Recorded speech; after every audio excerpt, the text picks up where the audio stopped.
بیگم صاحبہ، اب آپ بھی مزمل صاحب کا کہیں رشتہ کر دیں۔ بلقیس نے دودھ کا گلاس ممتاز بیگم کو پیش کرتے ہوئے ساتھ ہی ساتھ تجویز بھی پیش کر دی۔ اس کے سامنے مت کہہ دینا، تیرا بھی لحاظ نہیں کرے گا۔ ممتاز بیگم نے دودھ کا گھونٹ لیتے ہوئے بلقیس کو خبردار کر دیا۔ جی بیگم صاحبہ، ایک بات کی سمجھ نہیں آتی، مزمل صاحب کو شادی سے اتنی نفرت کیوں ہے؟ بلقیس، تو بھی کملی ہے، تجھے ساری بات کا تو پتہ ہے، پھر بھی یہ سوال پوچھ رہی ہیں؟ ممتاز بیگم نے دکھی ہو کر کہا۔ بیگم صاحبہ، مزمل صاحب وہ سب بھول کیوں نہیں جاتے؟ کیوں بھول جائے بلقیس، کیسے بھول جائے؟ ممتاز بیگم نے دودھ کا گلاس سائڈ ٹیبل پر رکھا اور بیڈ کی ٹیک سے سر لگا کر ٹھنڈی سانس لی، جیسے اپنی اشارت بھول گئی ہے۔ اس کی حکیم صاحب نے منگنی بھی کر دی ہے، لڑکا ولایت میں ہوتا ہے، سنا ہے 5-6 مہینے بعد نکاح ہے، نکاح کے بعد وہ اشار کے کاغذ ساتھ لے جائے گا، جس سے اشار کے ویزے کا بندوبست ہوگا، وہ بھی ولایت چلی جائے گی۔ بلقیس نے ساری تفصیل بتائی۔ مزمل نے ان سے ملا تھا؟ ممتاز بیگم نے پوچھا۔ باذلہ کو جی صحیح پتہ ہے، میں تو عورتوں ہی کی طرف رہی تھی۔ ہاں یاد ہے، نکاح تو آپ نے حکیم صاحب ہی پڑھوایا تھا نا؟ حکیم صاحب سے تو ملا ہے، عقل اور اشار کے بارے میں جانتا ہے؟ پتہ نہیں جی، بلقیس نے لا علمی ظاہر کی۔ بھارت کے ساتھ بھیجا تو اس لیے تھا کہ ان کے متعلق جان جائے، آپ خود کیوں نہیں بتا دیتی؟ میں اس بارے میں بات کروں تو اٹھ کر چلا جاتا ہے، پھر کئی دن میرے ساتھ بھی موڈ بنائے رکھتا ہے۔ ممتاز بیگم نے افسردگی سے کہا۔ کمرے کا دروازہ کھلا تھا اور مزمل دروازے سے باہر ممتاز بیگم کے سامنے کھڑا تھا۔ ممتاز بیگم نے دیکھا تو مزید بات نہیں کی۔ مزمل اندر آتے ہوئے بولا، کون موڈ بنا کر رکھتا ہے؟ کوئی نہیں، اپنی بلقیس کی باسط کی بات کر رہی ہوں۔ ممتاز بیگم نے بات گول کر دی۔ مزمل نے بلقیس کی طرف دیکھتے ہوئے کہا، آپ چاہیں گھر میں بہو آئی ہیں، اسے ناشتہ وغیرہ کروائیں؟ باذلہ نے جی انہیں ناشتہ کروا دیا ہے۔ بیگم صاحبہ کا خیال رکھنے کے لیے کسی کو تو ہونا چاہیے تھا، میں جاتی ہوں اور باذلہ کو بھیجتی ہوں کہ آپ کو ناشتہ بھی تیار کر دے۔ بلقیس جلدی سے چلی گئی۔ میں رات کو 2 دفعہ آیا تھا، اب سو رہی تھی۔ مزمل نے اپنی دادی کے ہاتھ اپنے دونوں ہاتھوں میں لیتے ہوئے بتایا۔ آپ جلدی اٹھ گئی؟ دادی نے پوچھا۔ ہاں، میں اسلام آباد کے لیے نکلنا ہے۔ باسط کے ولیمے میں شرکت نہیں کرو گے؟ دادی نے سوال کیا۔ دادو، آپ کو کہنے پر بارات کے ساتھ چلا گیا تھا، یہ کافی نہیں؟ میرا خیال ہے زندگی میں پہلی بار تم نے کسی شادی میں شرکت کی ہے، آخری بار بھی۔ میں چلتا ہوں، مجھے دیر ہو رہی ہے۔ مزمل نے جلدی سے دادی کے بیڈ روم سے نکل آیا۔ اسے اندازہ تھا کہ اب دادی بات سے بات نکال کر گھوم پھر کر شادی کی بات کریں گی۔ آپی، کل شادی میں مزہ آیا نا؟ مومنہ نے پراٹھے کا نوالا منہ میں ڈالتے ہوئے مام سے پوچھا۔ مام نے اپنی کلائی خراشیں دیکھتے ہوئے جواب دیا۔ سفید پٹی اس نے فجر کی نماز کے وقت وضو کرتے ہوئے اتار دی تھی۔ یہ تمہاری کلائی پر کیا ہوا ہے؟ مریم بی بی کی جیسے ہی نظر پڑی، اس نے چائے کا کپ میز پر رکھا اور فکر مندی سے مام کی کلائی کو دیکھنے لگی۔ کچھ نہیں امی جی، گر گئی تھی، چوڑیاں ٹوٹ کر لگی ہیں، مام نے اطمینان سے بتایا۔ اور تو کوئی چوٹ نہیں آئی؟ مریم بی بی نے جلدی سے پوچھا۔ امی جی، آپ ناشتہ کریں، میں بالکل ٹھیک ہوں، مام نے مسکراتے ہوئے اپنی ماں کو تسلی دی۔ امی جی، آپ کی شادی شمو سے مت کریں، وہ اچھا لڑکا نہیں، مومنہ نے چائے کا گھونٹ لیتے ہوئے کہا۔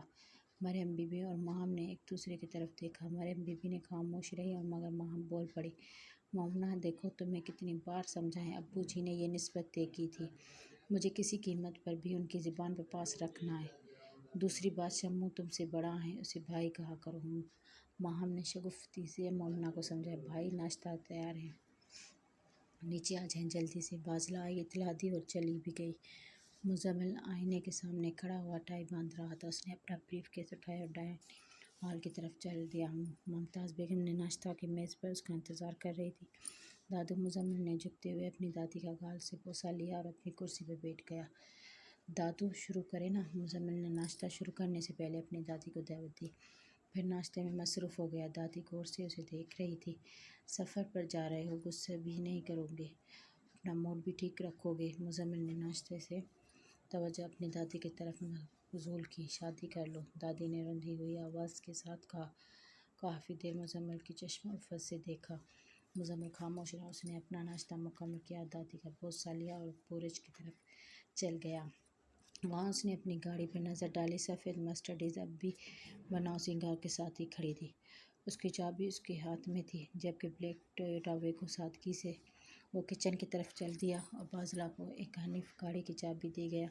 مزمل نے کچن میں برتن دھوتے ہوئے بازلا سے پوچھا، جی بھائی، میں ابھی لے کر آتی ہوں۔ بازلا جلدی سے گاڑی کی چابی لے کر آ گئی۔ یہ لے بھائی، بازلا نے گاڑی کی چابی دیتے ہوئے کہا۔ بازلا، حنیف آئے تو اسے کہنا صاف کروا لینا گاڑی۔ مزمل نے مرسڈیز کی چابی بازلا کو دیتے ہوئے کہا، حنیف آپ کے ساتھ نہیں جا رہا؟ بازلا فکر مندی سے بولی، نہیں۔ مزمل نے مختصر سا جواب دیا۔ پورچ کی طرف پڑا، بازلا بھی ان کے پیچھے پیچھے چل پڑی۔ بازلا چلتے چلتے بولی، بھائی اتنا لمبا سفر آپ خود ڈرائیو کریں گے؟ کل بھی تو کی تھی، کل تو ہم گوجرانوالہ سے تھوڑا سا آگے ہی گئے تھے، آج تو آپ اسلام آباد جا رہے ہو، حنیف نے تم لوگوں کے ساتھ ہوگا۔ وہ تو ٹھیک ہے، اب فیکٹری سے کوئی دوسرا ڈرائیور آپ ساتھ لے جائیں۔ بازلا فکر مت کرو، مجھے گاڑی چلانا آتی ہے، مزمل نے چہرے پر تبسم لاتے ہوئے بتایا۔ پھر وہ گاڑی لے کر اسلام آباد کے لیے نکل گیا۔ امی جی، کل جو دلہن کی کار ڈرائیو کر رہا تھا، اشال آپ بتا رہی تھی، ہمارا ریلیٹیو ہے، لندن سے MBA کیا ہے اس نے، مومنہ نے چمکتے ہوئے کہا۔ یہ بھی اشال نے ہی بتایا ہوگا، ماہم نے ترش لہجے سے پوچھا، جو کپڑے پریس کر رہی تھی۔ ڈیشنگ سمارٹ ڈیسٹنی شادی تو ایسے بندے سے ہی کرنی چاہیے، مومنہ آنکھوں میں سپنے سجائے بولی۔ یہ کس نے کہا تھا؟ مریم بی بی نے مسکراتے ہوئے پوچھا۔ کپڑوں کو الماری میں ہینگ کر رہی تھی، ماہم نے اپنی ماں کو طرف ناراضگی سے دیکھا۔ مومنہ تم جاؤ، امی جی کے کپڑے لے کر آؤ، وہ بھی پریس کر دوں، بعد میں لائٹ چلی جائے گی، ماہم نے اپنی کچھ خفگی سے کہا۔ مومنہ کپڑے لینے گئی۔ مریم بی بی نے ماہم کی طرف ٹٹولی سے نظروں سے دیکھا۔ امی جی آپ بھی نہ، وہ ابھی چھوٹی ہیں، اس کے سامنے ایسی باتیں مت کیا کریں۔ ماہم کی توجہ استری پر تھی اور پھر وہ بولی جا رہی تھی۔ مریم بی بی نے کپڑے رکھے اور کرسی پر بیٹھ کے، کالج جاتی ہے، چھوٹی کہاں ہے؟ سچی بات تو یہ ہے کہ وہ لڑکا مجھے بھی بہت اچھا لگا تھا، میں تو چاہتی تھی تیری بھی کسی ایسے ہی لڑکے سے شادی ہوتی۔ ماہم نے فوراً اپنی ماں کی طرف دیکھا۔ مریم بی بی پہلے ہی سے ماہم کو دیکھ رہی تھی، اس کو ماہم کے چہرے پر تحریریں پڑھنے کی کوشش کی۔ ماہم نے نظر جھکا لی۔ اگر کہو تو میں لالا جی کو انکار کر دوں؟ مریم بی بی نے ایک بار پھر ٹٹولی نظروں سے دیکھتے ہوئے ماہم سے پوچھا۔ امی جی آپ کو پتہ ہے تو میں کا جواب پھر کیوں پوچھتی ہیں؟ ماہم نے بغیر دیکھے خشک لہجے کے ساتھ جواب دیا۔ استری بند کی اور کمرے سے نکل گئی۔ صحن میں اس کو مومنہ سے سامنا ہوا۔ آپ یہ امی کے کپڑے، مومنہ نے کپڑے دکھاتے ہوئے کہا۔ پریس کر دینا، ماہم نے دوسری منزل کی طرف چڑھنے والی سیڑھیوں کے پاس پہنچ کر جواب دیا۔ وہ سیڑھیاں چڑھتے ہوئے اپنے کمرے میں چلی گئی۔ آپ ہی کو کیا ہوا امی جی؟ مومنہ اپنی ماں کے سامنے کھڑی تھی۔ پھر نہیں کچھ نہیں، تم تیار ہو جاؤ۔ تیار ہو گئی؟ شمال نے مستی سے موبائل پر ستارہ سے پوچھا۔ ہو رہی ہوں، ستارہ شیشے کے سامنے بیٹھی ہوئی بولی۔ میں نے ابھی پارلر سے آئی ہوں، شمال نے شوخی سے مارتے ہوئے بتایا۔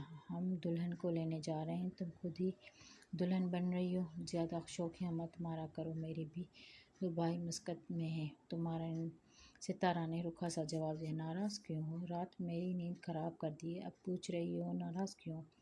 ایک کی رات لگائی ہے فیس بک پر، آج ولیمہ میں میرا آگ پیچھے گھومنے لگا، شمال نے فخریہ انداز میں بتایا۔ کیا کہا تم نے؟ اس فرینڈ ریکویسٹ بھیجی تھی، اس نے ایکسپیکٹ کر لی، پھر صبح تک اس سے میسج گپ شپ ہوتی رہی ہے۔ شمال نے اپنی محبت میں فتح کی روادات سنائی۔ محبت کے مقابلے میں نفرت کرنا آسان ہے۔ تم جاؤ اشال بیٹی، خالہ ممتاز سے اچھی طرح سے ملنا، ان کا اپنا تعارف بھی کروانا۔ حکیم صاحب اشال کو سمجھا رہے تھے۔ وہ تو یہ سن کر مجھ سے نفرت کریں گی، اشال معصومیت سے بولی۔ کیا تم مزمل سے نفرت کرتی ہو؟ حکیم صاحب سے پوچھنے پر اشال نے بھولے پن کے ساتھ نفی میں گردن ہلائی۔ میں بھی نہیں کرتا، اس سب میں ہم لوگوں کا تو کوئی قصور نہیں، نہ تو ہمیں ایک دوسرے کے بغض رکھنا چاہیے، نہ ہی شرمندگی ہونی چاہیے۔ حکیم صاحب ولیمے پر جانے کے لیے اشال کو راضی کر رہے تھے۔ حکیم صاحب اور عروسہ خود جو نہیں جا رہے تھے، اس لیے اشال نے بھی جانے سے انکار کر دیا تھا۔ پر ابا میں آپ کو چھوڑ کر اکیلے کیسے جا سکتی ہوں؟ اشال نے الجھے ہوئے آواز کے ساتھ جواب دیا۔ حکیم صاحب اور عروسہ نے ایک دوسرے کی طرف دیکھا۔ حکیم صاحب نے عروسہ کو بولنے کا اشارہ کیا۔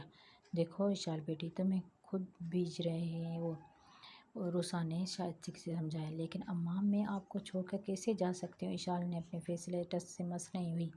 شادی کے بعد میں چھوڑ کر چلی جاؤں گی، عروسہ نے اداسی کے ساتھ کہا۔ اماں آپ دو الگ باتوں کو کیوں جوڑ رہی ہیں؟ یہ بات یہ آج میں حارث سے کہہ دیتی ہوں کہ میں شادی کے بعد معراج کی میں ہی رہوں گی، ماسٹیرا نہیں جاؤں گی۔ اشال نے خفگی سے کہا۔ جھگڑا تو مت کرو، ادھر آؤ میرے پاس، عروسہ مسکراتے ہوئے بولی۔ اشال اٹھ عروسہ کے پاس گئی۔ عروسہ نے اس کی پیشانی چومی، اسے اپنے پہلو میں بٹھا لیا۔ حکیم صاحب نے دیکھا تو بولے، اشال بیٹی، جہاں بات مان لی جائے وہاں جھگڑا ختم ہو جاتا ہے۔ اشال نے غور سے حکیم صاحب کی طرف دیکھا، جن کا چہرے پر سنجیدگی تھی۔ وہ سنجیدگی سے دوبارہ بولے، ضد چھوڑو اور تیار ہو جاؤ۔